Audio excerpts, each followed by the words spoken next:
Fala aí, galerinha, tranquilo, belezinha? Estamos de volta aí, mais um vídeo, professor Dalmo Azevedo. Saudade, né? Tá bom, isso aí. Artigo 12, é a segunda vez que eu faço essa piadinha, tá meio chato já. Artigos 12 e 13 da LDB. Eles vão tratar do assunto de responsabilidades, a distribuição de responsabilidades entre estabelecimentos de ensino e os docentes. Você deve estar olhando daí assim, eu tentei montar um esqueminha, pode ter ficado meio bagunçadinho no começo, mas você vai entender qual é a jogada, em que eu distribuí os artigos 12 e 13 de uma forma um pouco mais prática de você estudar. Mas deixa eu te explicar e vem me acompanhando para você entender a jogada. Presta atenção.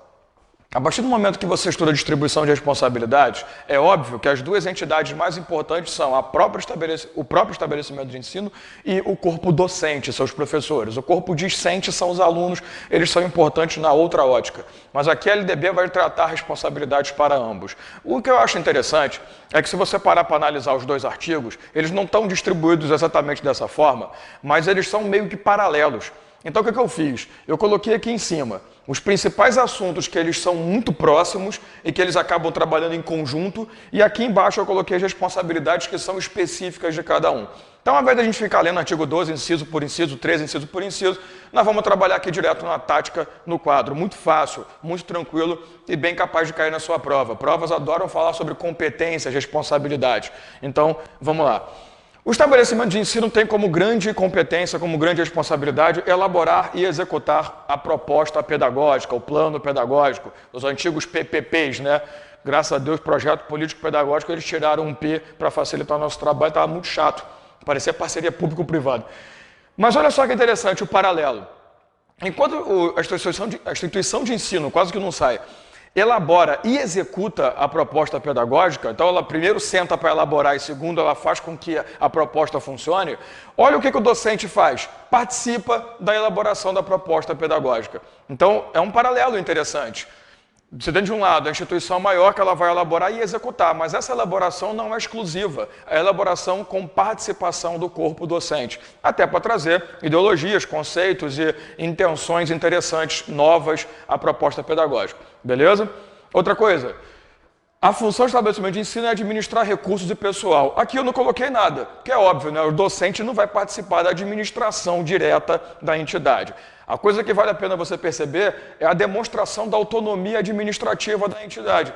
Porque ela vai pegar os recursos provindos, que nós veremos no último vídeo, os recursos provindos da União, do Estado, do município, o que ele receber, né, que pode ser própria renda ou pode ser uma renda distribuída, os recursos provindos ele vai administrar o uso, compra de material, expansão do ensino, melhorias em sala de aula e também administrar o seu pessoal, a contratação, mediante concurso público, claro, no caso de professores, né? Mas a contratação de servidores, a proposta de funcionamento, a penalização de servidores, caso seja necessário fazê-lo, né? Se por acaso um zelador, né? Um atendente, sei lá, tem tantos nomes, né, que o pessoal chama, fiscal de sala, fiscal de corredor, né? Você chame como você quiser, né? Tem uns nomes mais antigos que eu não gosto nem de lembrar para mostrar a idade. Mas quem administra o estabelecimento de ensino? É claro que o docente não participa disso, até porque ele faz parte do pessoal. Então isso não tem paralelo. Assegurar o cumprimento da carga horária, lembra? Nós estudamos que as regras comuns estabelecem mínimo de 800 horas de estudo distribuídas em no mínimo 200 dias letivos. Se for no caso de ensinos com avaliação, exclui-se os dias agendados para exames finais. No caso da educação infantil não há isso porque não há exame para promoção. Se ele assegura o cumprimento é porque o docente tem obrigação de cumprir, ministrar dias e horas previstos. Então ele vai lá acompanhar o docente para ver se está sendo feito a carga prevista. A mesma coisa vale aqui, ó, velar pelo cumprimento do, né, tá? Plano de trabalho. Tá? Não fica meio assim, não. Velar pelo cumprimento do plano de trabalho. Seja você petista ou não, tá? Uma piadinha interna. Vai se danar, também não enche o saco, não. Velar pelo cumprimento do PT, do plano de trabalho, é óbvio que o estabelecimento de ensino tem que ficar em cima do docente, porque é ele que vai fazer o quê? Elaborar. Elabor foi ótimo, né? Eu engoli a palavra aqui. Elabor e cumprir o plano de trabalho. Elaborar, né, querido? Deixa eu corrigir aqui só para fingir que eu sou um cara certo, que aí depois você vai olhar assim, nossa, que imbecil. Tá, pode pensar, não tem problema não. Elaborar e executar, cumprir o plano de trabalho. Então, enquanto o plano de trabalho é totalmente função do docente, ele vai lá, senta, desenvolve, a instituição fica em cima lá, só olhando, tá fazendo? Tá certinho? Então, beleza. Prover meios para a recuperação. A instituição de ensino tem que criar no seu estatuto, no seu sistema de ensino interno, na sua distribuição de carga, como que vai funcionar o sistema de recuperação, de reforço, né, de dependência, como que vai funcionar isso. Agora, a instituição de ensino não elabora o sistema de recuperação, ele diz como vai funcionar, mas quem cria a estratégia, inclusive quem vai fazer as provas, corrigir e estabelecer o método de recuperação é o docente. Então uma coisa é, olha, nós vamos trabalhar com dependência, nós vamos trabalhar com o sistema de aulas de reforço à tarde. Outra coisa é o professor pegar essa proposta e ele criar a estratégia, vai funcionar assim, tá? É um trabalho em conjunto. E a última coisa que eles fazem juntos, articular-se com famílias. Ao passo que a instituição de ensino ela tem que ter essa aproximação com as famílias e com a comunidade, o professor tem que participar disso, colaborar com as articulações. Então o professor ele também tem que fazer, ele também tem que colaborar para que isso ocorra, com atividades internas que a família e a comunidade venham participar, com atividades que chamem a atenção, participem disso, com as reuniões, né, do estabelecimento de ensino com pais e professores, aquela reunião de pais e mestres, isso entrega a idade pra caceta.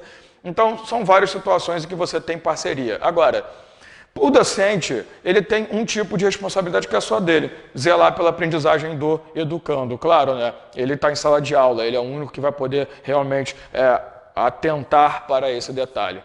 Já o estabelecimento de ensino não tem que se preocupar, entre aspas, claro, né? Modo de dizer, não tem que zelar pela aprendizagem, mas tem que zelar pela participação e pelo cumprimento da proposta pedagógica junto às famílias. É interessante que a lei vai falar assim, toma cuidado na hora da prova. É responsabilidade do estabelecimento de ensino informar pai e mãe. Primeira coisa, quando o direito fala é pra cacete. É e do verbo, não pode afastar. Deu para entender? Se ele fala pai e mãe, tem que ser os dois.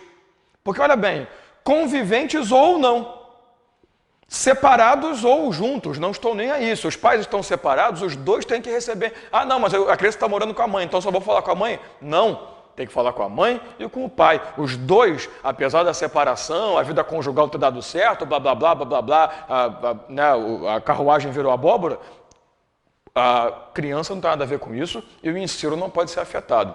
Então vai que a criança vai morar com a mãe, vai morar com o pai, e o pai ou a mãe não dão a mínima, eu já vi muito isso.